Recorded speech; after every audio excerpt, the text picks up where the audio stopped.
Hey up lads and lasses, and welcome back to the channel. As always, we're in my garden on a very gloomy British day, but today I just want to give you a bit of a review on these saddlebags that I've been using. These are the Rhinowalk MT14 48 litre saddlebags. That's two bags, 24 litres each, giving you a combined total capacity of 48 litres. Now, I bought these in October. Usually they're quite pricey. They're about £159.99 currently on Amazon, if you just check the link in my bio. But if you add them to your wish list, sometimes you get a bit of a ping to say, right, they're on sale now. And I managed to find these from Amazon warehouse, and all it had been was someone who'd used them before, opened them, decided they didn't like them. They were absolutely brand new, so I highly recommend you check out Amazon warehouse for stuff like this. So yeah, I paid £95 I believe for these now, maybe 96, I can't remember, but they've been absolutely fantastic. So I just want to show you these bags in general and just how they sit on a bike. We're going to be using the CRF300L today. One thing I'd be cautious of when you do buy these bags is your exhaust position. Like, I know I've got quite a lot of Honda Monkey followers on here. If you've got the stock exhaust that comes up high, you're going to struggle. If you've got, for example, a Triumph Scrambler with a high exhaust, you might struggle. I'm not too sure.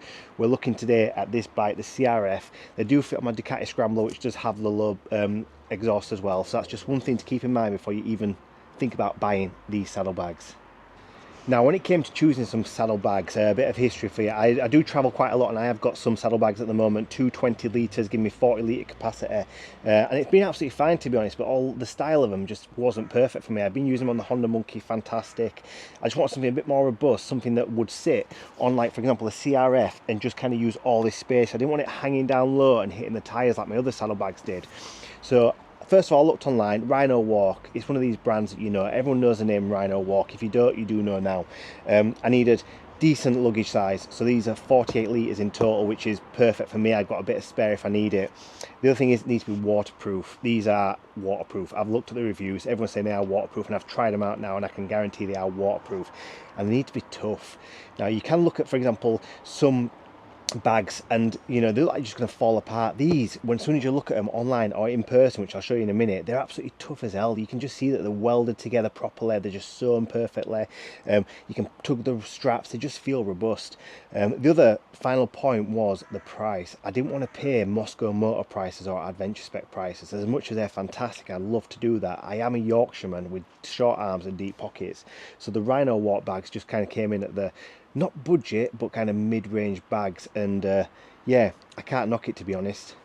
And here they are, sports fans. When they first arrive in the box, they're all squashed together and there's just straps everywhere, and it looks kind of like a sexy negligee. But yeah, once you pull them out and you get your head around it, you know, they're really nice, they're really easy. Like, if you look at the actual stitching on them, if you look at the logo, you know, all the welds along the side, they're absolutely fantastic. And the quality, you can just feel it straight away. In the box, you do get yourself four of these as well. These are kind of like hooks with some linkages on them, so you can just tie them to most places of your bike, easy peasy.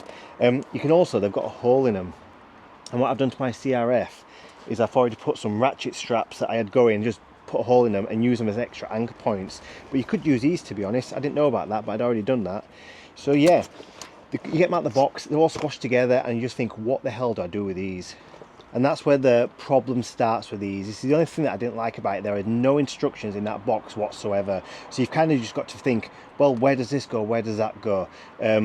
And it's a bit daunting at first, but I found the easiest way to get your head around it is just to stick them straight on the bike. You have got these straps in the middle. They're probably the hardest bit just to set up. They've got these linkages in them where you just pull and just create the length that you want, and then all the extra straps that you've got, you just basically wrap up and then you just put them in there as well, and it just holds it quite steady.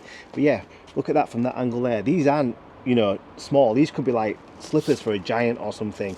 These are really big bags, and I really like them.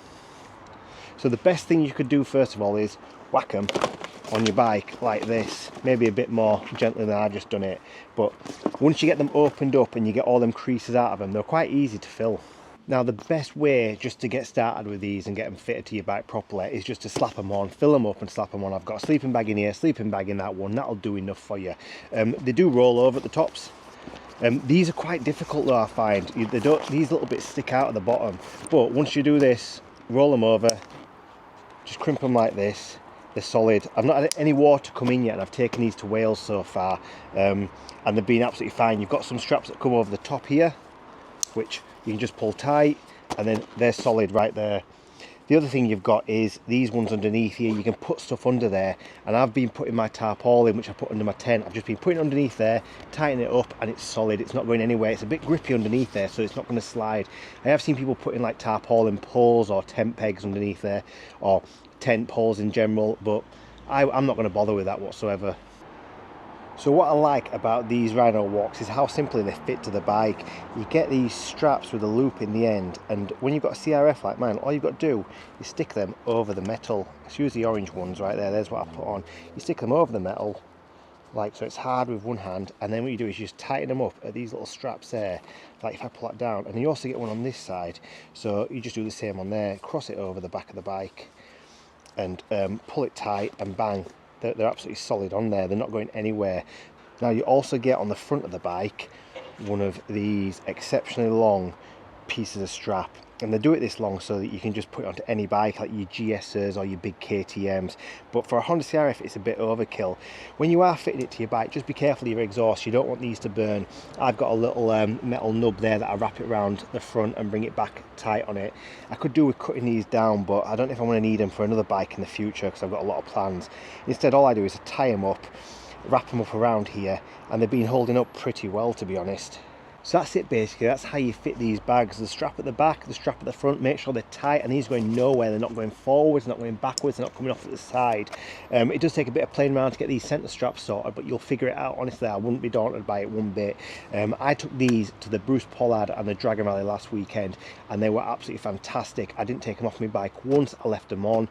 They survived the rain, they survived the snow. I didn't get anything in them. Just be careful, these little bits at the, as you can see, if you don't roll them up properly, you leave a little gap, so you've kind of just got to give them that extra little twist, and then like that, and then you haven't got a hole. But I'd take these anywhere with me, I think. Honestly, I want to stick them on the Ducati Scrambler. I don't know how they'd fare on the Honda Monkey though, but I will try it eventually. But yeah, if you're looking for some solid bags for less than 200 quid, these are them, and they're just comfortable. They're just, I can't say enough about them really. Rhinowalk, you've done a cracking job. Thank you very much. Right, sports fans, so there we have it, the Rhinowalk MT1448 saddlebags, and I can't stop singing the praises really. If I was going to give them some ratings, when it comes to price, 160 quid, I generally think just 160 quid is a very big price regardless, but for these I would pay it. If your other options are, for example, the Adventure Spec or the Moscow Motor that come in for over £1,000, these are highly worth £160. If you can get them cheaper on Amazon Warehouse like me, that's an even bigger blessing, and I feel blessed to have them for that price. Ease of fitting, when you get them out of the box, it's quite daunting. They don't give you any instruction, so they're going to lose a point on that. The straps are strong, they are easy to fit on this bike. So I'm going to give it, can I give it a 3.5? The only reason I'm giving it a 3.5 is because they don't come with instructions or any how-to videos. That's why I'm making this video today. So 3.5 on that. And the other thing is how they look. I think they look awesome. Easily a 5. They look good on every bike. I think they only come in black at the moment, but that's all you really need. In the sun, that might mean it bakes a bit longer. I'm not sure how they're going to hold up in a desert environment for a couple of years. They might start to crack or whatnot. I can't comment on that. But at the moment, for the UK weather, these are going to do an absolutely sound job. So I don't really think there's much else to add to this review. They're absolutely fantastic. I think they're great, and the only thing I can think of doing now is giving them a long-term review. We have got some plans this summer. We're going to take them up to Scotland, take them around the UK. We're probably going to do a bit of the TET. We're going to do some of the ACT. We haven't got plans to really go abroad just yet, but yeah, these bags, after the end of summer, I'll give you a bit of a review on them, and I think they're going to I think they'll go the distance, to be honest. So I just want to say thank you very much for watching. Enjoy your adventures. Summer is around the corner. We are dealing with a British grey gloom at the moment, I know, but spring is coming. February is the worst month, I think, and then once March hits, that's it, plain sailing. So have a fantastic day. Look forward to your adventures. Let me know what you're going to do in the comments, and I'll probably see you at a rally or on the trail somewhere. Thank you.